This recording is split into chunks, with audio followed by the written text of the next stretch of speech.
Okay, 5 o'clock, so let's go to the public hearing and call the regular meeting to order. So please rise and you pledge allegiance with us. I pledge allegiance to the flag of the United States of America, and to the republic for which it stands, one nation, under God, indivisible, with liberty and justice for all. Would you like to roll call? Yes. Move on to the agenda. Are there any additions or corrections? Yes, under hiring, I'd like to amend number 4, middle school baseball coach, instead of my name there. I'd like to substitute Ben Gerleman.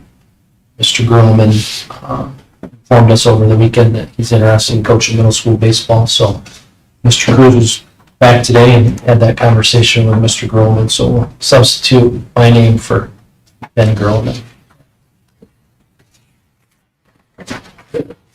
No other additions or corrections? I will take a motion to approve the agenda.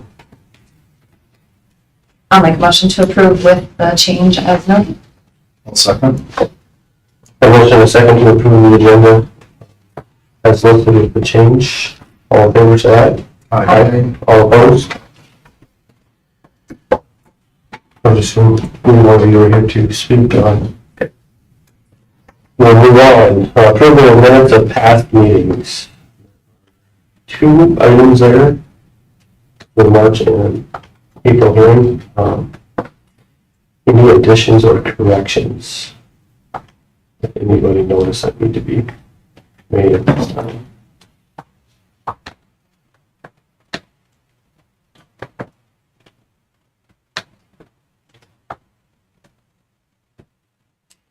If none, and when you're done reviewing, I will take a motion to approve the previous minutes. I'll make a motion to approve. Motion, is there a second? I'll second. Motion and a second to approve the past meeting minutes. All in favor, say aye. Aye. Aye. All opposed? Motion carries. Moving on to financial items. Jackie. The school business official report, just kind of an update to what I had emailed you out earlier this month, maybe even at the end of March. My days are kind of blending together, my apologies. But you'll see there the current tax rate is at $10.99. We were required to publish a proposed tax rate back in early April. Actually end of March, and then we had our hearing on April 1st, and that tax rate was at $11.16. We kind of published high, obviously, because we didn't know SSA at the time, we didn't know a lot of factors, and then when I actually plugged in SSA and then proposed it and put our publication in the paper, it was down to $11.14, so just 2 cents different. But as you can see, here's the factors that go into making the decision. I can probably put the rate at anywhere you determine. I just kind of, the one number that I'll play with is going to be the management fund. So you can also play with that surtax rate, and just as a review, a surtax rate is, you know, an actual income tax to residents versus just the property tax. So if I raise that, it brings down the property tax that's charged to each of the households or residences. A couple other factors that I included because of the management increase is we operate at a negative for most of the year until we have our receipts come in. And then with the increase proposed from EMC, as well as a 1% mandatory deductible on wind and hail, and those possibilities, we would just like to increase our management ask to prepare for that possibility. That forecast also that I included in emails to you did not include estimates for unemployment, workman's comp claims. We just don't have a lot of those, so I never really do throw in a whole bunch of numbers for that. So just so you're FYI on that. And the other thing is the auditor has requested an extension for the 22-23 school year. Once again, if you remember, we had that for the year before. And then as they were able to work through things, we did get that turned in the state. Obviously not in a timely manner, but it sounds like we're one of many throughout the state that are requesting these things just because of audit firm staffing issues and a whole bunch of other factors, along with the fact that we had now all of a sudden I'm drawing a blank. Because of single audit, because of ESSER dollars, so it pushed us over a threshold, which requires more paperwork. So just so you know that was granted by the state auditor, and so we're now in a waiting game for KRP to get back with us and move forward on that. Before we go, it'll be the end of the year, and we'll have to start on 23, 24, so try not to blend them together like I've done in the past. Moving into, yes. In that, what the audit, in their email, they said that they were hoping to have the report issued sometime in May of this year. Is that still That's on the course? You haven't heard That's, anything? they haven't heard anything more, no. Okay. They did, I think in her email to me, she did indicate that they hired some additional staff, but, training and getting all that. We'll keep checking in with them like we did last year, just kind of every few weeks and see what how they're doing. They have not emailed me about any additional requests, so I kind of gauge it on that too. They haven't asked me for anything, so I don't know that a lot of progress has been done.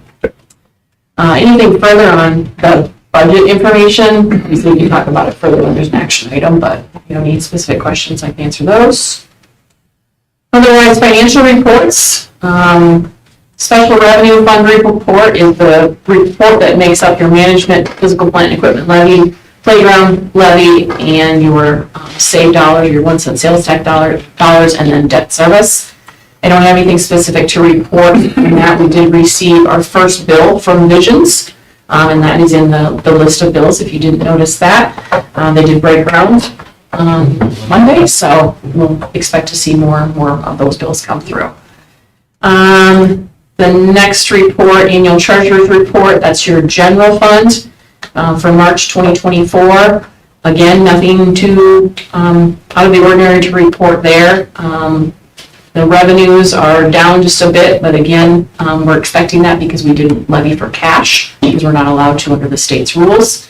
And then expenditures are down, but again, that's quite a significant amount for the month reporting. I think it's just cyclical and we'll come back up into right around that, I'm guessing, if down at all. Otherwise, I would expect they'd be up just a little bit because of raises.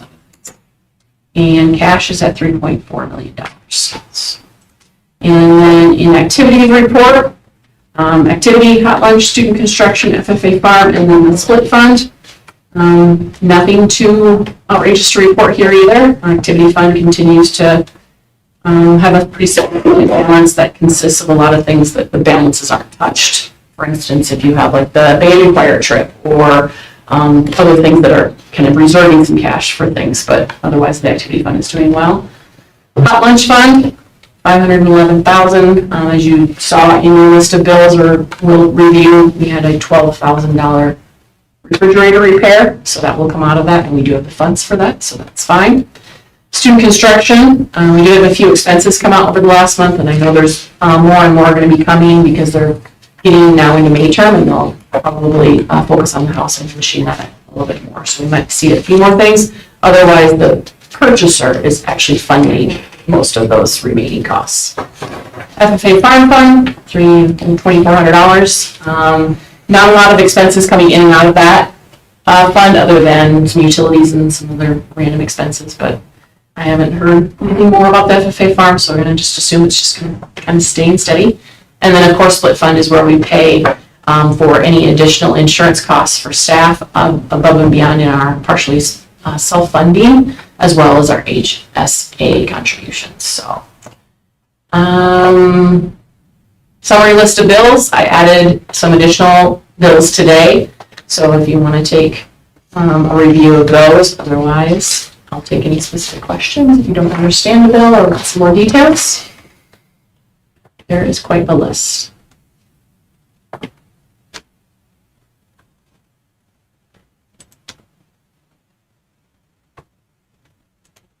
Is there any idea of a timeline for the house project to be done? Yeah, I think by the end of the school year is when they're starting to all have it done and then moved this summer.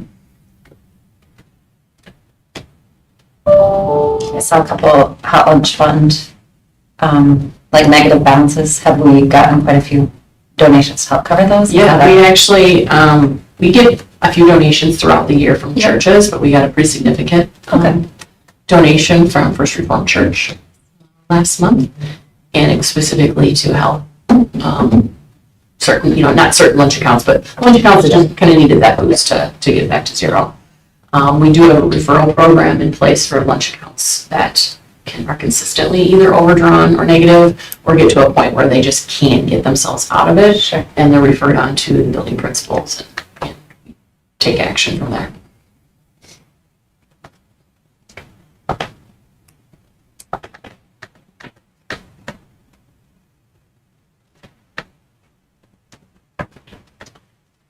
Any other questions for the financial items for Jackie?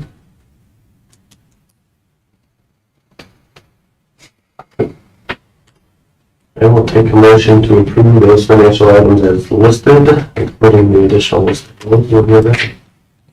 I'll make a motion to approve the financial list of items along with the additional list of bills. I'll second. Okay, a motion and a second to approve the financial items as listed. All in favor, say aye. Aye. All opposed? Motion carries. Moving on.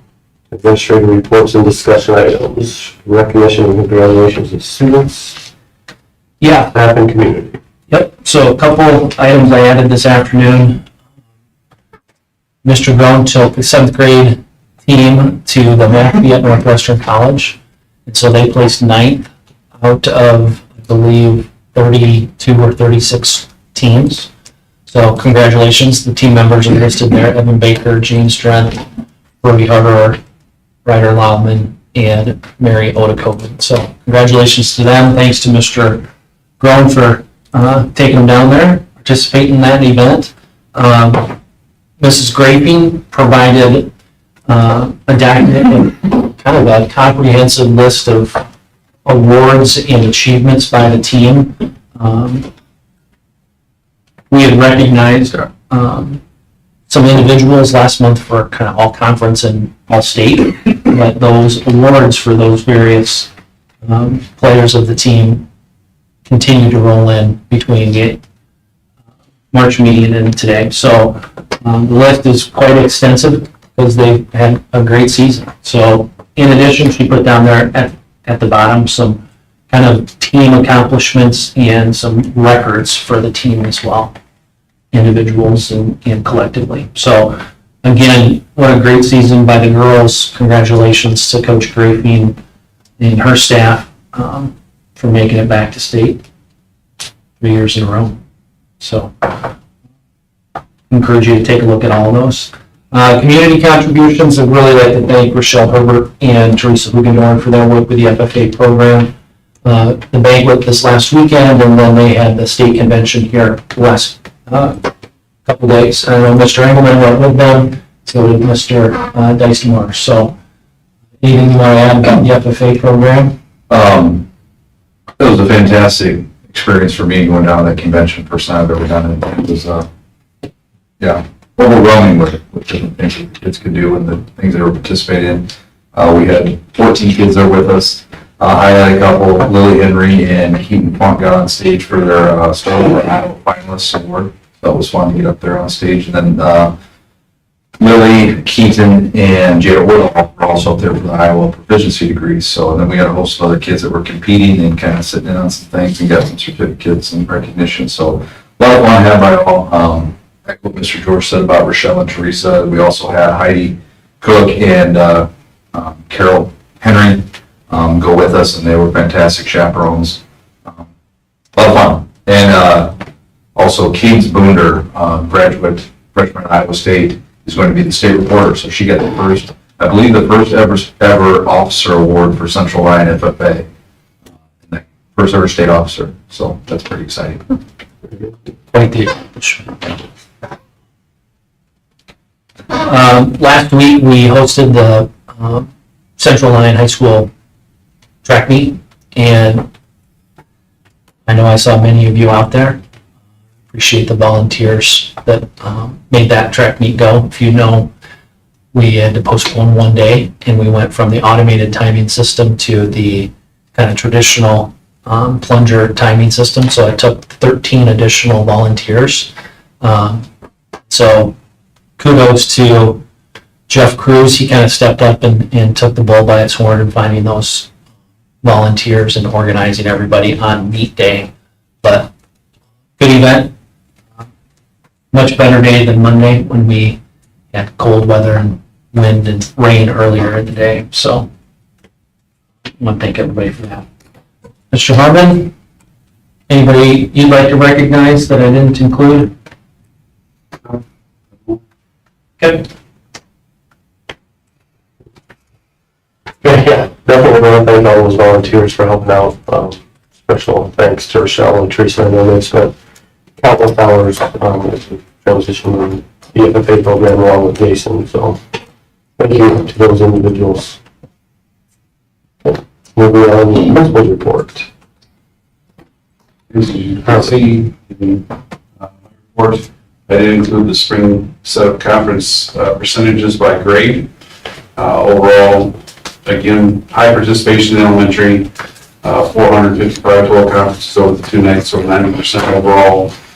Very strong there. The families that wouldn't show up or didn't show up, we make sure that the give them the same materials as if they were there.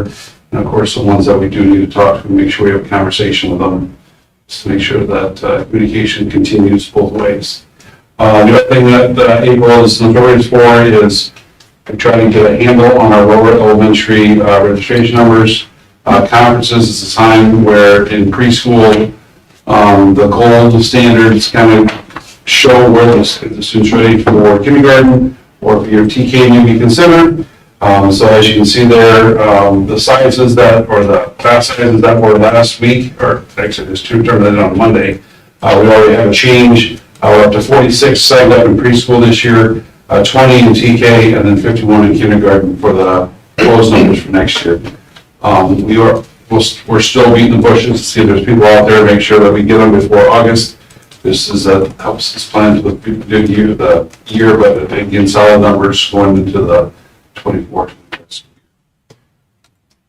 How do those numbers compare to this year? Go down a little bit. We have a smaller kindergarten than what we have currently. We're up in the 60s. 64, I believe, for kindergarten. No, I don't think so. No, because first grade's the highest at 63, and I Oh, yeah, think 63. that's first grade, though, but I think they're like 6 or 7 higher than the next closest. TK is the same. They were 18 and now we're 20.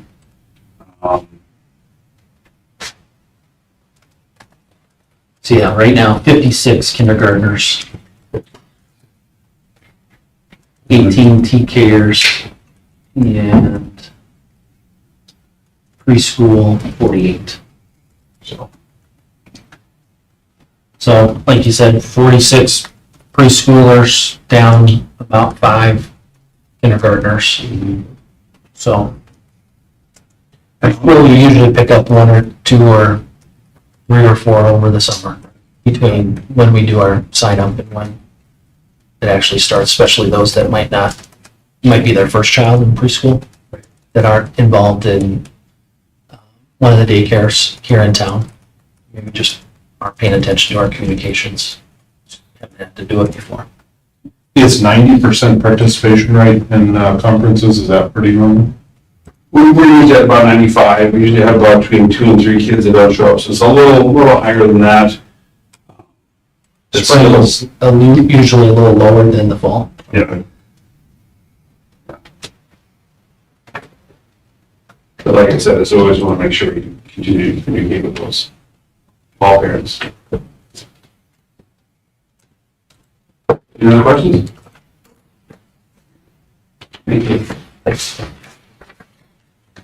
Mr. Rowland. All right. Each year, it's a requirement by the state to review our district's career and academic plan. You can kind of see the summary there. It's basically the framework. It's an ongoing planning process, but it's a framework for the individual student career and academic plan, which our students from 8th grade through 12th grade revisit each year. Most specifically with Mrs. Harmon, but again, it's identifying kind of their career pathways, what's available out there, what are the statistics, what's the data saying will be available to them once they graduate, and then how do we align our course offerings, work experience, job shadows, et cetera, with these plans. So you can see it's quite extensive. Our team is predominantly made up of myself, Mrs. Harmon, our CTE instructors, Sarah DeBreeze is a part of that, and a few of our general staff who help with, especially major like workplace readiness and some of those other career-based courses. You can see we have some local partners. Some of those change. They change actually frequently depending on who's in those leadership positions, as well as kind of maybe who Grant is interacting with, who Jill is interacting with on the foods and child development side. So we, again, are constantly touching base with these folks, identifying what employability skills they're looking for, what needs exist in their specific industries. We just came back, the 8th grade came back from NCC here this last week. They go to the career day at NCC, learn a lot of different trades and what's available locally and kind of regionally. We also host one here at Lyon County every other year for our freshmen and sophomores. So those are all the different things that we have embedded in there. You can kind of see who's a part of it, kind of what our hope is in each of those things that we offer throughout their 5-year experience at Central Lyon. Always looking to tweak things up. We're going to have a meeting here in the next couple of days with, again, industry partners, kind of get some feedback from them. But this is a document that's evolving all the time. But it is something that we do have to submit to the state for review, make sure it aligns with kind of the state philosophy and hitting all the standards. You'll see we have guest speakers, we have tours, we talk to DGR, there's so many different entities that are involved with this. But it is, there's a lot of time that goes into putting this all together. So Chris Dykes, through the AEA, is instrumental in this process because she gives us some workshops, training, feedback on what we can do a little bit better. But I being the person who has to go through all these because they're sensitive. Every district has one. Yeah, every district has one. They're unique to, so we had like caps, it's something we added recently, so we had to embed that in there in all different places. But again, we're trying to do what's best for the kids and putting them on a path to succeed, as well as giving them the data and the opportunities to see what sticks. With the changes coming to AEA, what your resource, do you know how that's going to play out, or is that a question? So I was just at a meeting yesterday, and so, Jason just referenced Chris Dickus from the AEA, at least next year, she will continue in her current role. But as you know, we go from 60% local control next year to 100% local control. So the AEA will continue to evolve their offerings. If the support from the AEA goes away, then our support goes to Department of Ed in Des Moines. And so we advocated for maintaining Chris's role, not only next year, but the year after, because she has been a valuable resource, not only for this career and academic plan, but all the career and technical education courses and the Perkins and RPP work that we do as well. So if that goes away, then we either have to take it on or we have to form our own consortium of schools. And then the financial stuff, the reporting stuff then would fall to somebody. Principal, superintendent, school business officials. So as the AEAs evolve, so will a lot of the responsibilities of local school districts to pick up those pieces. Obviously, our CTEs are a very valuable piece of our educational process and system. However, it does come with its overload of documentation and hoops to jump through. Along with this document, at the same time, there's what's called a comprehensive local needs assessment that we have to submit, and basically we're evaluating our programs, and then we have to kind of prioritize a budget, which we get for RPP and Perkins, and they all have to align. They all get submitted way in advance of when we kind of even know what our needs are going to be. And Chris is a stickler, which she has to be, with our invoices and our payments, and it is And then you had CTSOs, which we're going to be required to have in all 4 strands, which we currently have FCCLA and FFA. It's quite daunting. So our CTE folks are highly appreciated because it's not just in the classroom materials that they're covering, it's the work a lot of times outside of the classroom that make up a lot of their day-to-day.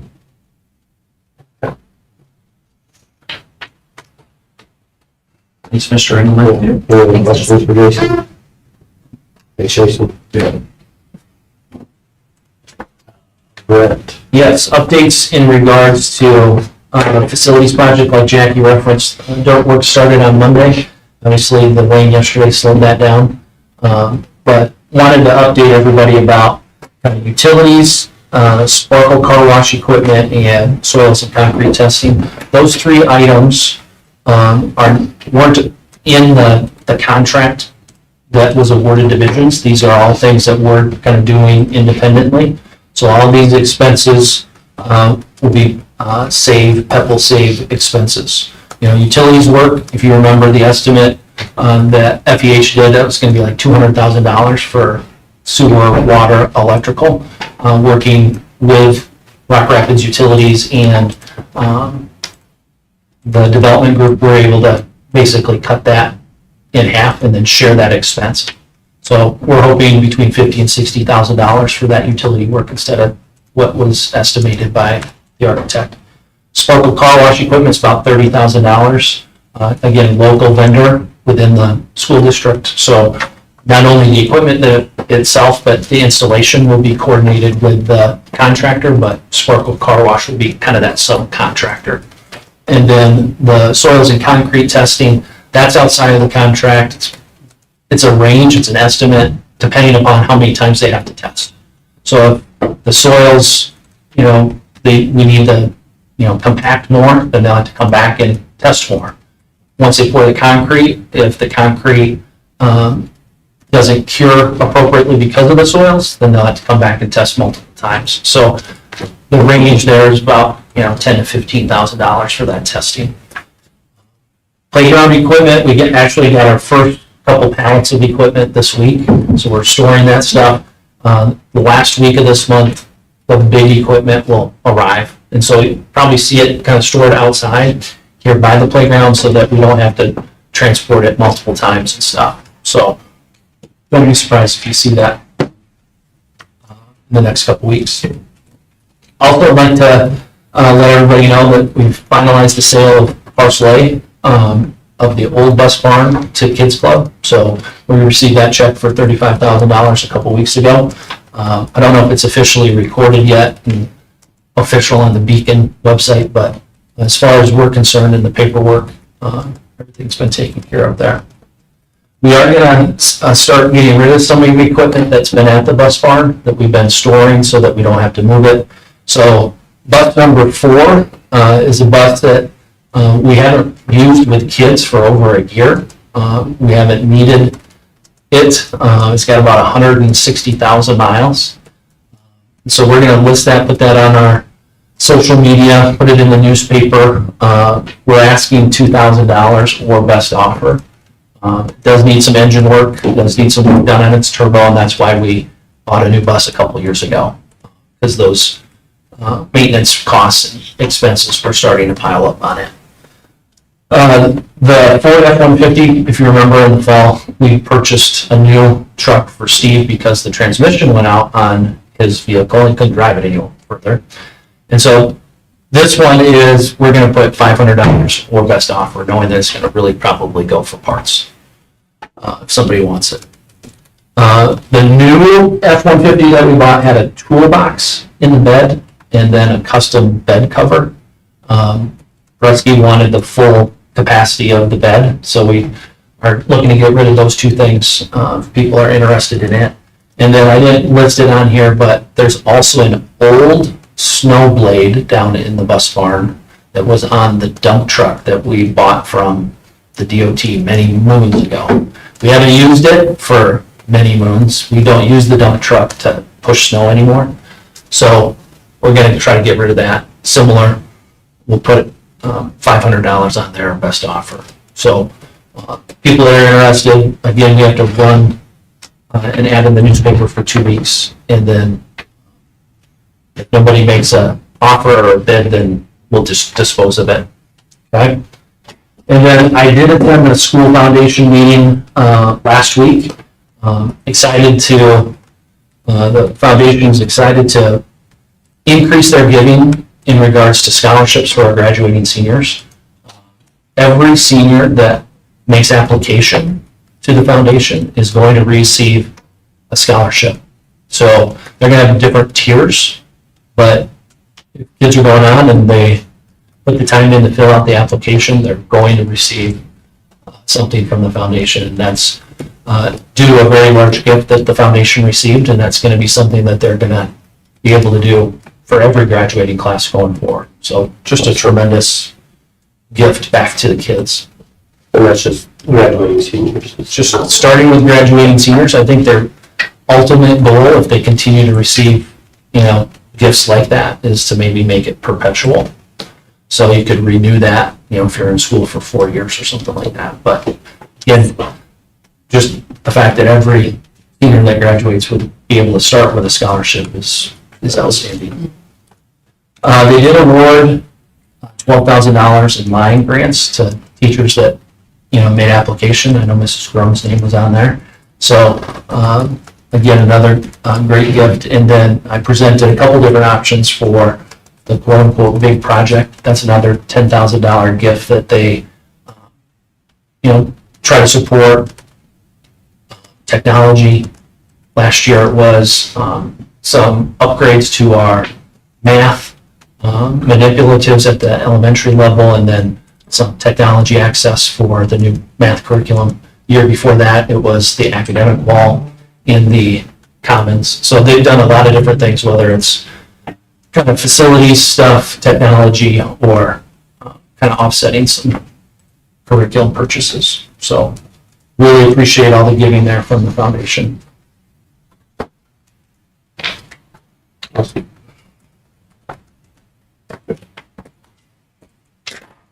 Anything else to add? Otherwise, we'll move on. Board committees, anybody have anything to report? Yeah, I think negotiations we're going to meet after the meeting tonight. Met informally with CLEA representatives this morning, and I think everyone's trying to wrap their head around the new teacher minimums from the state. And hopefully between now and our May meeting, we can come to agreement, so we'll have that for consideration in May. But just kind of see how that process goes. And then, like Jackie had referenced, hopefully we have our financial audit back and the finance committee can get together.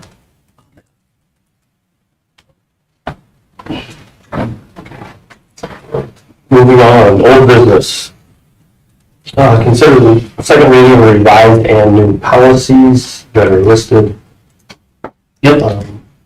So there's 5 policies. We had the first reading last month in regards to the insurance program, some updates to the food service or school food program, regulations and exhibits. And then free and reduced meal costs eligibility, some updating of the language there, transportation and bus safety instruction. So, and then I'll just again talk briefly about the rescinded policies that are next. Again, with changes for in ISB's recommendations in regards to 70901 transportation insurance, and then bonds for officers and employees and liability protection. Each year Lisa presents to us our coverages, and so instead of having each individual policy and different thresholds listed in that,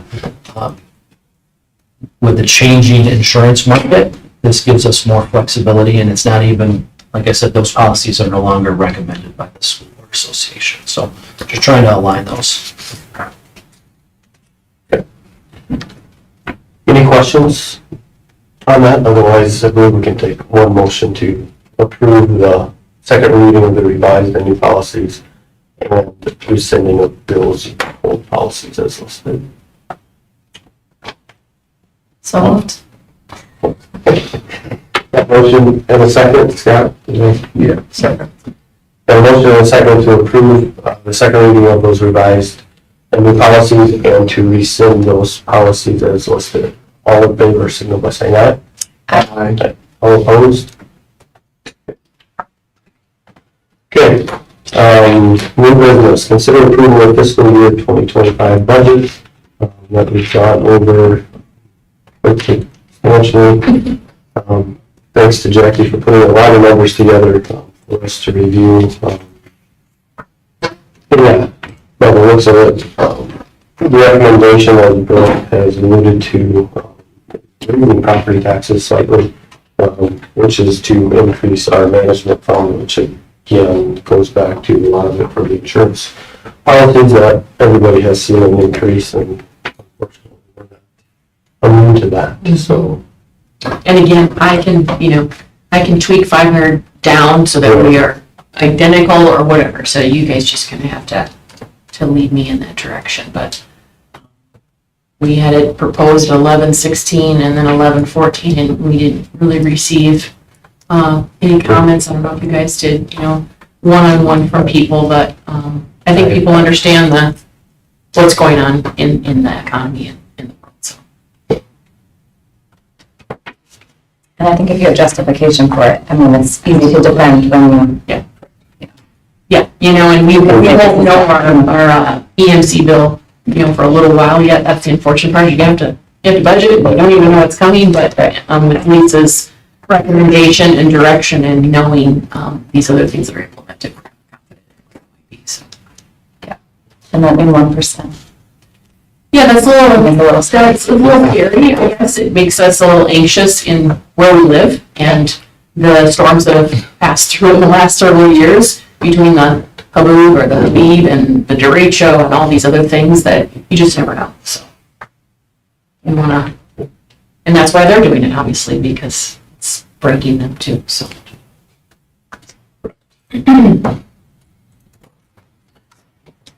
Any other comments, questions?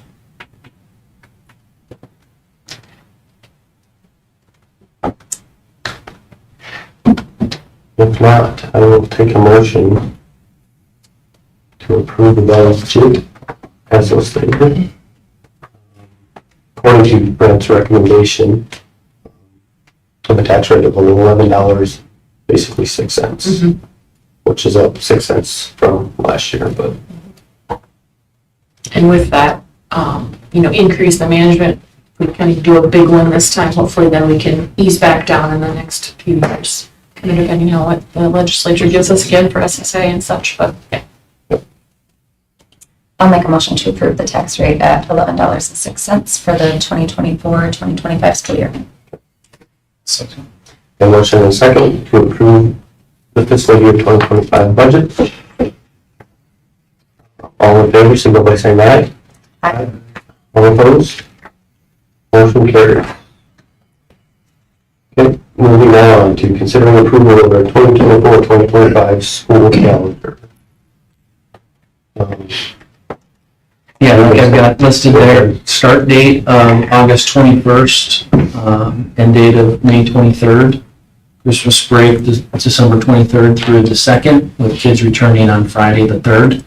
And then, no built-in snow days with this calendar. School's canceled due to state tournament appearances. Students won't make that time up, but teachers will have flexible PD. And then the first kind of 2 no school days due to inclement weather will be kind of forgiven for kids, and then staff will have flexible professional learning to kind of prepare for days 3 through 7 if we should need them to be learning.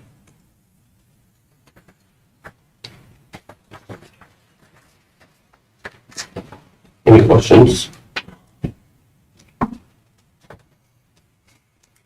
Good. If not, I think a motion to approve the calendar as listed. I'll make a motion to approve the 24-25 school calendar as listed. Second. Second. We have a motion and a second to approve the 2024-2025 school calendar as listed. All in favor, say aye. Aye. All opposed? And yeah, just a big shout out to, all those that helped put the calendar together. It's never an easy task. It's not a perfect calendar. No, to get everybody. There's some people on Facebook that think that they know how to do it. We have one to do. I don't know, I don't know. People online know how to do everything. Moving on, consider athletic training sports marketing agreement with the fair. Yeah, so you have a full copy of the agreement included as an attachment. I tried to put the highlights there. Again, really an extension of our current agreement with Avera. Avera's been a good partner. You can see that the agreement, Avera assumes the cost of the salary and benefits of the athletic trainer. The athletic trainers here, each day we have practice and for all of our home varsity events. For football, they attend both home and away varsity events. So they're covering the cost of that. They're doing all the things that I've kind of bulleted there. And then in addition, the last bullet point there, they're also providing $15,000 annually for the next 5 years to help defray any costs associated with any of the purchases that we need to make, any needs of the kind of the athletic department. And then in return, we're providing marketing opportunities for Avera. So again, been a really good program for us. Jason, you want to add anything about? No, it's, like you said, it's really provided just kind of some relief for our coaching staff, whether it's taping ankles or assessing an injury, especially with the concussion stuff going on. It's just nice to have a second voice and kind of an expert in the field. And that's the go-between with communication with parents too. It's nice. The coaches already have enough stress. So taking some things off their plate has been all but beneficial. Well, I think this has been a good deal for us over the years. There's no major changes to the agreement from the previous. Correct.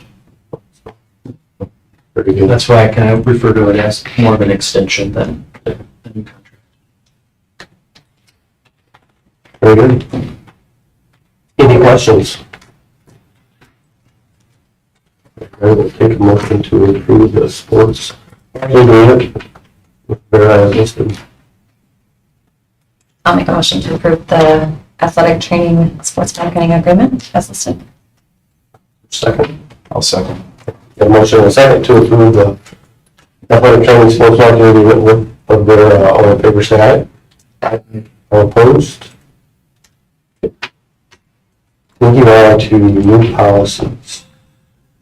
Yeah, so for kind of first reading policies, revisions to the 800 series. The 400 series policy here for revision is really because I'm recommending rescinding a couple policies and using the language in 40304 to try to eliminate the redundancy between 40307 or 40304 and 80407 and 80408. Okay, so taking some of that language, again, based upon School Board Association recommendations, you can see there my summary of that, the copy of the specific revisions is included as an attachment. First reading, bring it back if you guys have any other questions. As far as 80202, last month we approved kind of the purchasing and bidding updates. So again, aligning the requests for improvements. Again, I have authority $10,000 and below, anything above $10,000 we'll bring to the board for consideration. Okay. Emergency repairs, again, if we have a traumatic event, tornado, derecho, whatever, emergency repairs can be made and we can, we don't have to follow the kind of timelines in the bidding process, but again, we would notify the board would be a part of that process, and ultimately The AEA chief is supposed to sign off on that. Again, it will be interesting to see if that evolves with changes coming to the AEA. But, knock on wood, we never have to use that emergency repairs. But it's just really, again, aligning because we updated the bidding process, or the bidding thresholds, a couple months ago. And then lease, sale, and disposal, obviously, we're getting rid of some of the equipment, so it's kind of updating those policies, aligning to the School Board Association, so you can see those.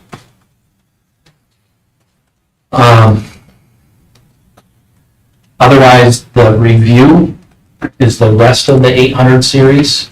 These have no language changes, are very minimal, maybe a word or two here or there. I'm not going to go through each one of those, but the 800 series really is buildings and building sites. So that's where the policies are coming from in that series.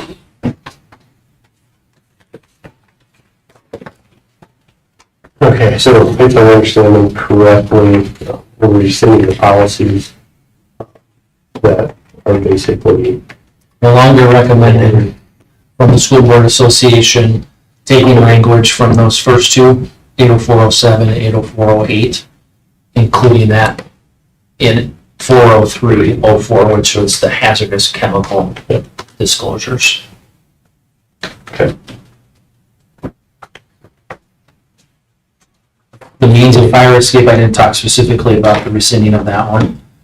Again, all of our buildings meet code for fire escapes.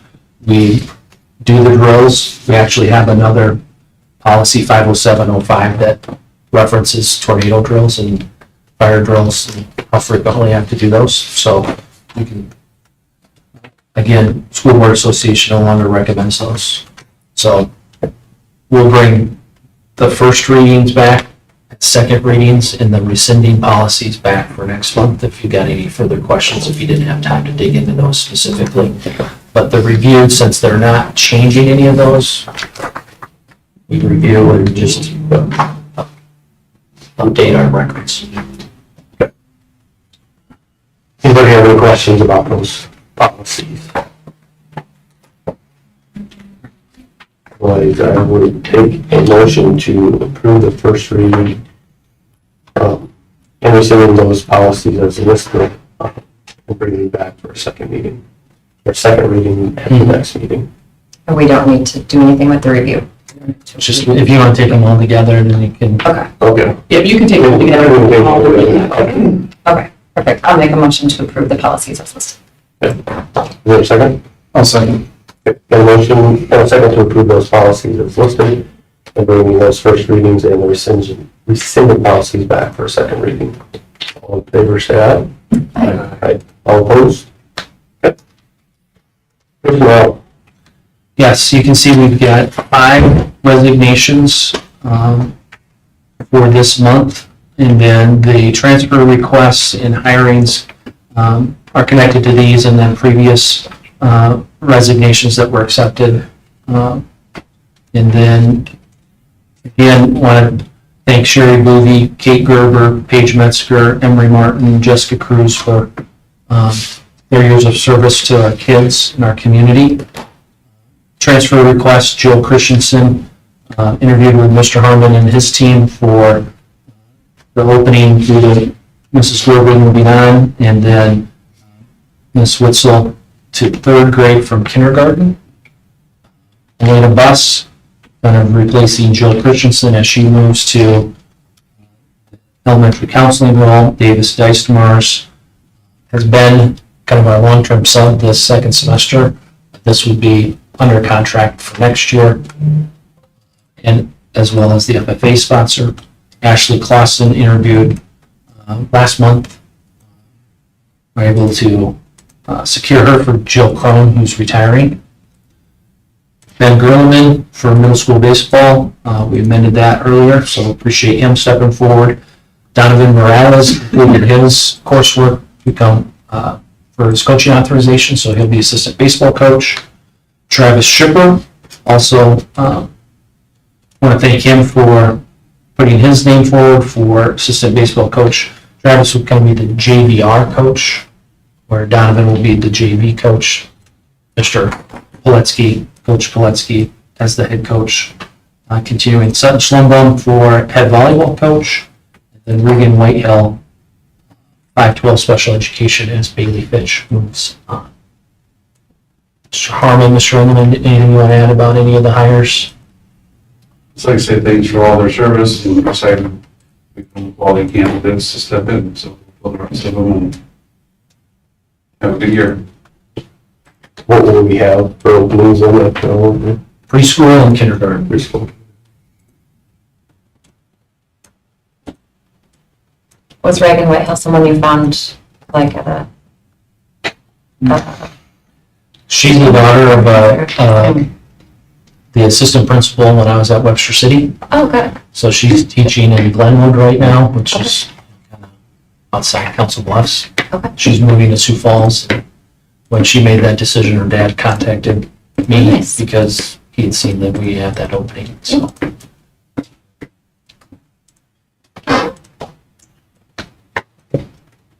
Any other questions or comments?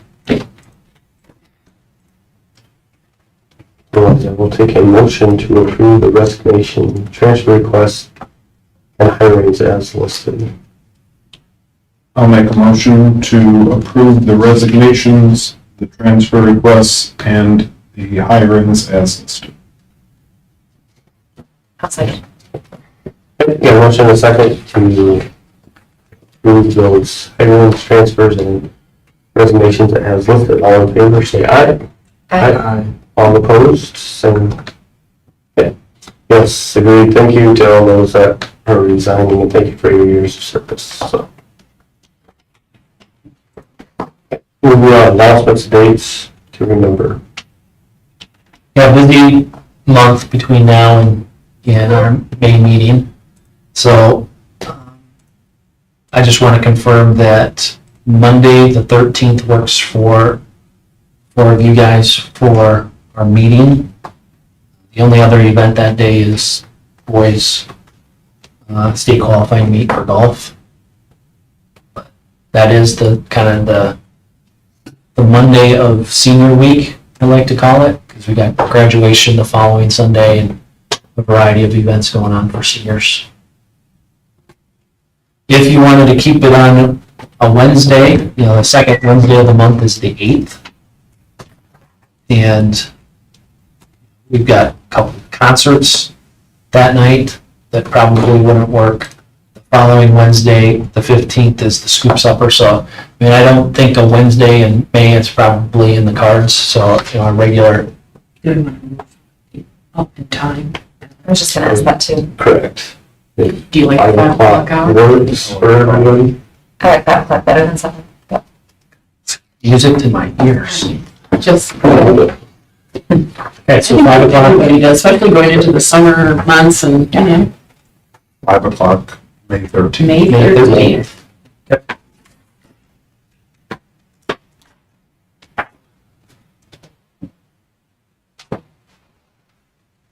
Otherwise, we can see this Friday is a couple days, so I thank everybody involved with the prom planning, after prom festivities. So, Yeah, I should have put that in announcements, but I'll save it for May because we'll let them all be sleepless first, and then we'll thank them. There are several people on the after prom Yes. and after grad committee, in addition to, I don't even know how many volunteers this year because of the change in event, so we need 12 dealers and a host of other, casino night. yep, so. I'm not gonna list off all the other events, because it's fine arts, it's athletics, it's graduation, it's everything.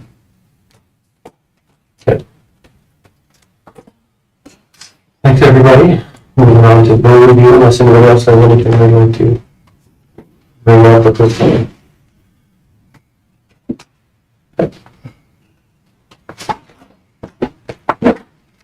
Thanks, everybody.